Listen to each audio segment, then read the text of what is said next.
When many Muslims today think of ahruf and qira'at, they conceive of these things as an easy answer to the numerous variants in the Quranic manuscripts. No matter how many variants there are, no matter what those variants are, they're all ahruf or qira'at. They come right from Muhammad, and they can simply be dismissed as concerns for the Quran's perfect preservation. However, in the real world, things are much more complex.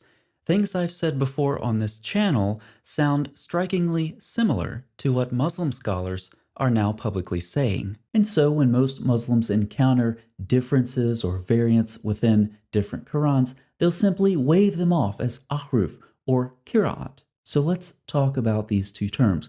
Let's start with ahruf. What are ahruf?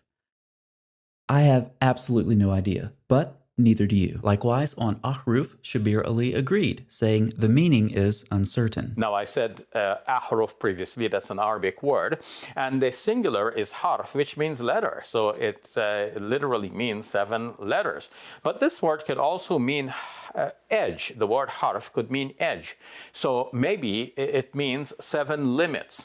And in fact, Muslim scholars have not been able to define this term with any unanimity. And recently, Yasser Qadhi agreed much more emphatically. Every single student of knowledge knows, who studies Ulum al-Quran, that the most difficult topics are ahruf and qira'at.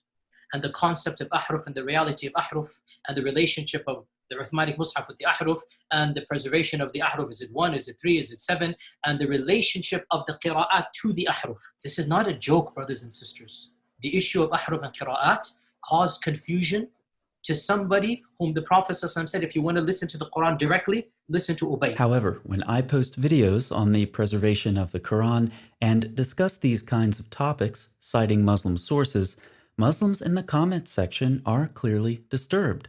What they're hearing from me and other channels like this goes against what they've been told, but it doesn't go against the data in their own sources, like Yasser Qadhi says. And they'll bring issues, which I'm not going to mention explicitly, that you know are true because they're in your own books. They're not inventing anything new. And that is true. The vast majority of the material I use in my videos on the preservation of the Quran is from Muslim sources. However, since Muslims haven't heard these things before, they assume that I'm using untrustworthy Muslim sources, or even worse, non-Muslim sources. And so they begin arguing in the comments section. Others post refutation videos. What these Muslims don't seem to realize is that they're not arguing with me, though they think they are. They're actually arguing with their own sources and their own scholars. And they're doing this not on the basis of data, but on the basis of what they believe, the popular Muslim narrative that the Quran has been miraculously preserved. So what is the disconnect between these Muslims and the data?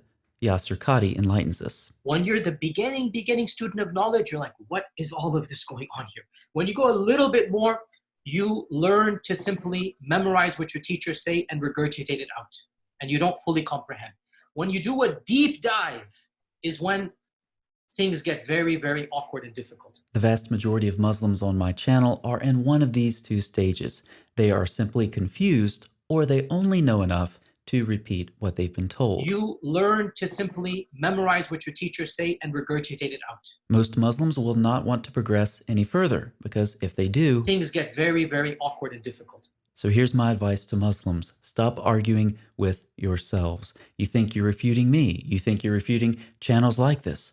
But you're not. You're simply in a state of confusion. When you're the beginning student of knowledge, you're like, what is all of this going on here? Or you're repeating what you've been told. When you go a little bit more, you learn to simply memorize what your teachers say and regurgitate it out. Remember, we are just using your sources. They're in your own books. They're not inventing anything new. But the difference is that, unlike Muslims, we are not limited by the bounds of orthodoxy. In a Muslim environment, there's always some respect that we have for the Quran. We should.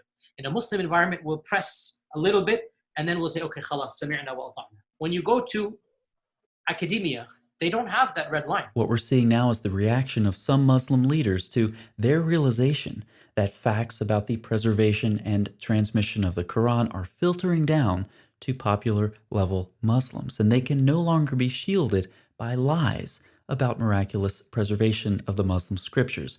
And the questions that are being raised about the preservation and transmission of the Quran do not find answers among Muslim scholars. By and large, our ulama in the Eastern world are not aware, by and large, of what's going on in the Western side of things.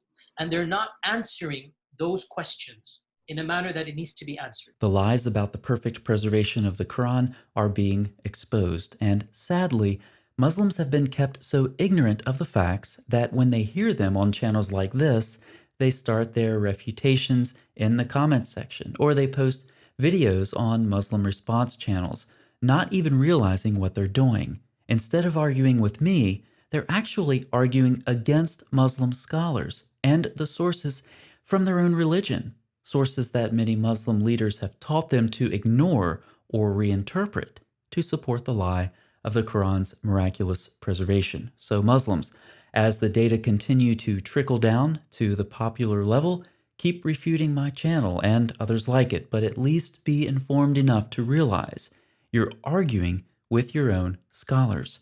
You're arguing against data in your own sources. You're arguing with yourselves.